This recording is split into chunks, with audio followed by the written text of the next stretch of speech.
guys, welcome to Brian's Man Cave. So today's another episode of awesome games from A to Z, and today's letter is R. Now R had a lot of games, and in fact, too many for me to cover them all. So there's going to be a lot missing. There's going to be a lot of titles I'm not going to bring up, but that's where you come in. You throw it down there in the comments below. Whatever game, whatever system, doesn't matter. Throw it down there if it starts with R. But anyways, let's get to my choices, because there was a lot of them, and I really had to scale back some of the ones I wanted to talk about. So let's start off with Atari, because I usually do like to start off with Atari. And let's start off with the most obvious one, and that's River Raid. Now, I've talked about this game quite a bit on my channel. If you've been watching me for a while, you've probably seen a few of the videos I've done where I've played it. Even when I do my Atari live streams where I just play Atari games and chat with people in the chat room, this game usually does end up being played. Activision title, I mean, right there, it's a great game. If you follow Atari, if you liked Atari when you were a kid or whatever, you always knew that if the Activision name was on there, you were probably getting a good game. The game plays great, the graphics are great, the sound is fine, everything about this is great. And there's ports of this game too. I mean, it's been ported everywhere. And each one, like ColecoVision and Television, they all have their own little differences to them. But overall, I mean, the Atari one plays really well. So if you have an Atari 2600 or 7800 or any kind of system that can play an Atari game, I would suggest you pick this one up. And it's pretty cheap. So it's always good when, games are not that expensive. However, River Raid 2, for instance, now you're paying a little bit more money. This is the Atari 2600 version. It does say for the Atari 7800, but what that really means is the Atari 7800 plays the Atari 2600 games. So they just wanted to make sure that people knew they could play this on their 7800. But anyways, the game is fun, and I like how they kind of take the elements from River Raid, the first one, and kind of expand upon it and make a totally different game out of it. You got altitude in this one. There's a little bit more to learn, a little bit of a learning curve on it. But once you kind of pick it up, once you play it a few times, and I like how it's a different feel. It doesn't feel like you're just playing River Raid with a little few things added to it. It's a totally different game with the same River Raid feel. Really cool, and they use like the same kind of look for the plane and all that stuff. Really interesting game. If you ever find one out there, if you have an Atari, I would suggest picking this one up. The other game I wanted to talk about for the Atari 2600 is Robin Hood.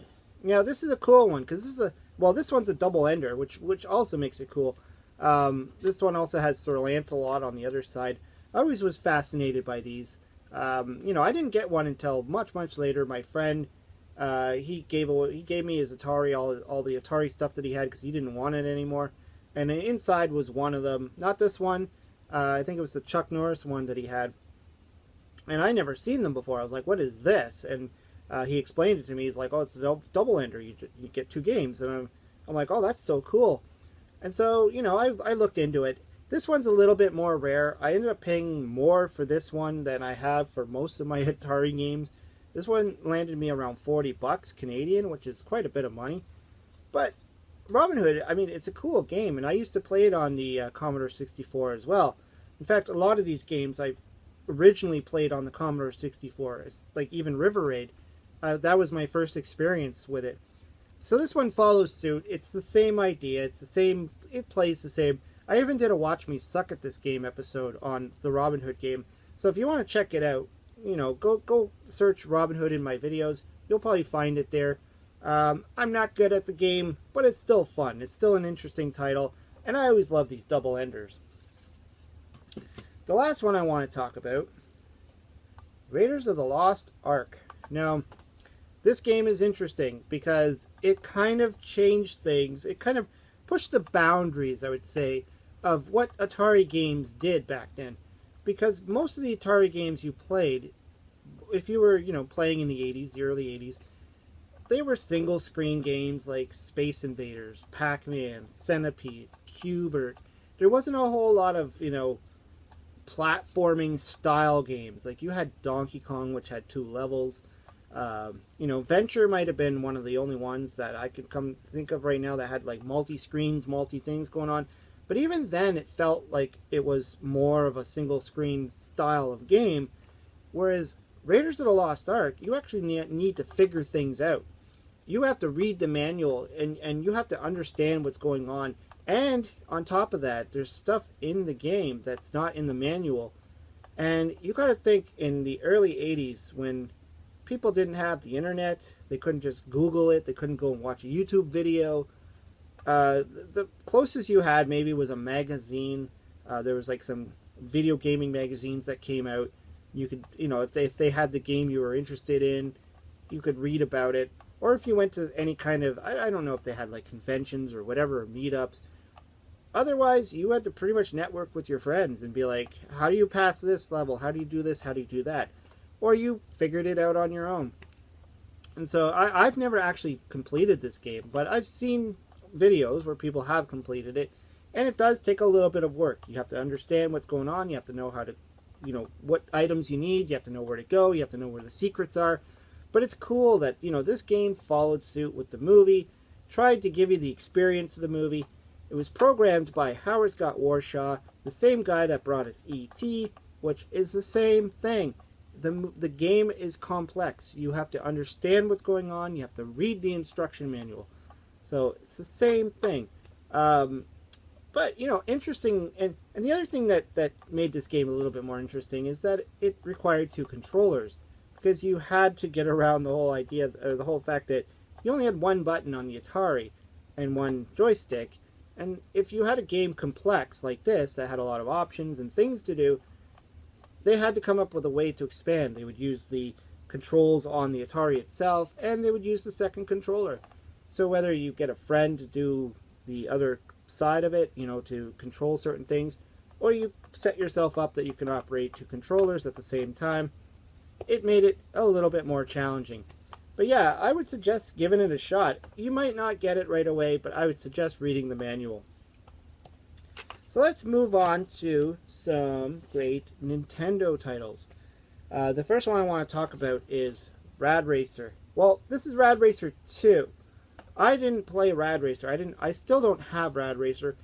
From what I understand, though, the games are very similar. There's just some tweaking of the graphics and the sounds. But the gameplay is very similar. You're pretty much a racing car. You're going from, you know, one point to the next point, and you got to complete a bunch of circuits.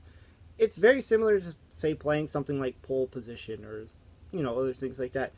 Now, I happened upon this game. Well, you know, I remember going into Toys R Us, and I was actually looking for a racing game that would kind of play similar to another game that I was playing a lot in the arcade, and that was Chase HQ.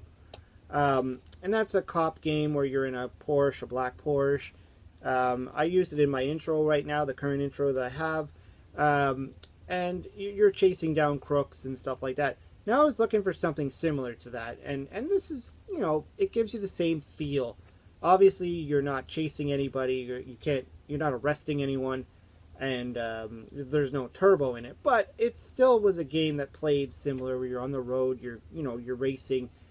Cool looking cars. It's not just Formula One cars or anything like that. That was what I was looking for, and that's what I got. And I really enjoyed this game. I kind of had a lot of fun with it. I've yet to actually play it on my channel. It's one of those games that I've had in the back of my mind I need to do a video on. I know my bud Kevin from Happy Beard Games, he did a video showcasing Rad Racer 1 and 2, and he did a pretty good job doing it. The other one I wanted to talk about now is another car racing game, and that's another one I didn't get too familiar with when I was younger, and that's RC Pro-Am. Another game that I did a Watch Me Suck at This Game episode on, because as much as it looks fun to me, I'm just terrible at it. And I don't know, it's kind of like, it reminded me of the auto racing game that I played for the Intellivision. And I did my very first Watch Me Suck at This Game episode was on auto racing for the Intellivision. This game kind of reminded me on that, in that I was having a hard time controlling the car. But I like how there's so much going on. I like how you have options. I like how you can change, buy things and upgrades, and and the idea that you're a remote control car there's just a lot of elements to this game that I always thought was kind of fun, and it is kind of a, you know, a signature title of the Nintendo that a lot of people are very familiar with that game. It's just for whatever reason I never picked it up when I was younger. I don't know why. I don't think I gravitated too much towards all the racing style games, but every once in a while there would be one that would catch my eye, and I definitely had to give it a shot. Even though I was kind of terrible at it, it was still kind of fun, so something I might check out. The other game I want to talk about, which is mainly an arcade game, but you know, was ported onto everything pretty much. It was on the Nintendo, it was on the Sega, it was on the, you know, Commodore 64, which is where I played it, and that's Rampage. Again, I've talked a little bit about this game. You're pretty much, you choose a monster, you climb buildings, you break the building, you eat people, you fend off against helicopters. A lot of action going on. It's really meant to be a multiplayer game, though. Playing it by yourself isn't as fun. But you can get this for like the Atari, you can get it for, like I said, pretty much every system has a copy of this game. Some of them are a little bit different than others. I noticed, I think the Nintendo one only gives you 2 characters, whereas I believe the Sega, I don't know if it was the Master System or the Genesis, I think it was the Master System, gave you all 3 characters. And, you know, in the arcade you get the option of the 3 joysticks and you can play all together. Interesting game. They even made a movie on it eventually with The Rock in it. Not a bad movie. I watched parts of it. I didn't watch the whole thing all the way through. But, you know, it's a good smash 'em up action style movie you'd expect to see from The Rock. So now I want to talk about a couple of other movie related titles. I've already talked about Raiders of the Lost Ark, but let's talk about Rambo. Now, this one is actually not the first Rambo movie. That movie was called First Blood, and I don't think there's been ever a video game based on it. I've never heard of one anyways. The movie I'm talking about is Rambo First Blood Part 2. And again, I keep saying this, I played that on the Commodore 64, but it did exist on other systems as well. There's a Rambo game for the Sega, there's a Rambo game for the Nintendo, and they're all different. They all have their own things. The Commodore one was what I was more, you know, familiar with. It's not a very big game. It doesn't take a lot to complete it.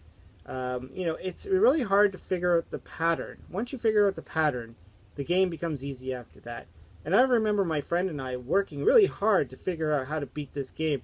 Because if you've watched the movie, you know that Rambo's first objective was, well, his main mission was to go into Vietnam and take pictures of hostages, make sure that there's POWs there, and report back, and that was supposed to be his mission. Of course, in the movie that doesn't happen, and he ends up freeing them, and, you know, all hell breaks loose. So in the game, there's no except. It's the same thing. You can go in, spot the POWs, and then get to the helicopter and leave, and then it says, congratulations, game over. But there's not much you did, and the game's really short. You also have the option to go in and free the POWs, get them to the helicopter, fly over all this terrain, dodge helicopters, get to a fortress. There's a lot more that goes on. But the game itself isn't very long. There's not a lot to it. But the sound is fun. You get all the weapons. Rambo looks pretty cool. It plays sort of like another game called Commando. Again, I've talked a little bit about it on my channel. I've done a little bit of gameplay. Really interesting game, and I think the Sega Master System version was similar to it. I haven't tried it yet. I haven't seen it. Another movie I want to talk about that has a game is RoboCop. Now, again, another favorite character of mine. I still remember when I was a kid being upset because I couldn't see it in theater. It was rated R. I was too young. So I had to wait till it came out on video, and there's a good reason for that. I mean, there is a whole lot of violence and drug use in there. But anyways, the games, all of them were pretty cool. I mean, I really enjoyed playing the arcade version of it. I remember at my local mall, there was a tiny arcade, and I used to go there all the time, and I put tons of quarters into that RoboCop machine. I didn't make it that far, mind you. I think I made it to like the 3rd level, and it just gets crazy from there. You got to have a ton of quarters to beat that game. You can play it now on like an emulator and all that, and like I remember the last time I played it, I was kind of trying to keep track of how much money I would have spent to complete the game, and it would have been a lot of money. But the other ports of the game, like it came out on the Commodore 64, again, it was not too bad. I remember it. It was a little bit different than the arcade. And I've given it a shot on my channel as well. I've did a little bit of a playthrough on it. And I remember there's kind of like a bug where you get to the third level and you cannot beat it. Like you have to do some kind of trick to actually beat the level. So the last one I want to talk about is a Commodore 64 game that I, for whatever reason, always loved playing. And that's Rags to Riches. And I think I've played it like twice on my channel already. I did like a walkthrough of the game, and then I did a live play of the game. It was just something I remember. I borrowed it from a friend a very long time ago when I was a kid. We used to swap games all the time, and he had this one game. It was on a disc with another game. I think it was like Rock and Wrestle or something else. It was one of those other games, and I put it in and I tried it, and I got hooked on it. And I mean, the game is it's not complex. You're literally just a bum walking down the street trying to pick up money, trying to get a job. It's kind of like a life simulator, if you want to think of that. The object of the game is to become a millionaire in as quick as you can, in as least amount of days as you can. So it's got the day and the night, the clock's running, and if you get to the nighttime, you have to get to a hotel, or else you're gonna die on the street because you'll die of hunger and thirst or whatever. There's alcohol in it, so if you want, you can drink, things like that. And you literally just have to go to school, get your education, get a better job. Now, what makes the game hard is in the earlier stages, there's a robber that walks by and takes all your money. There's a police officer that comes by and throws you in jail, albeit temporarily, but it still holds you back. And then there's the IRS that comes up in the later levels when you actually get the real job. And that guy will just come by and take everything you have. So the robber, he only takes pocket change. The IRS, after you reach $10, the robber can't take that money. So you could have $10 or more, the robber can't touch it. All he can touch is your pocket change. The IRS, you could have $100,000 in your bank account. That dude will wipe it clean. He'll just come by and just take it all. And what happens is that can leave you in a real pinch, because you could be, you literally use the subways to get to where you have to go. You could be in, one part of the town where he takes all your money, your food could be low, you've got very little time left to get yourself back to the earlier streets where everything was free or cheap, and feed yourself, and then you got to get back into a hotel. So there's a lot you have to learn. I played it so many times that I figured out all the patterns. I learned how to, how quickly I can get from one area to another, and if I got robbed or if I got this, I can make it. And then it's sometimes just luck. I mean, he could just hit you at the wrong time, and there goes your game. Anyways, yeah, that's my little list of horror games that I want to talk about. A lot of them are, some of my more personal choices, the ones I like. But I'm sure I left out a whole lot of horror games on the Nintendo, on the Atari, PlayStation, whatever. You could throw it down there in the comments below. I always love to hear what you have to say. Hope you liked the video. Hope you leave a comment down below and subscribe. Talk to you later.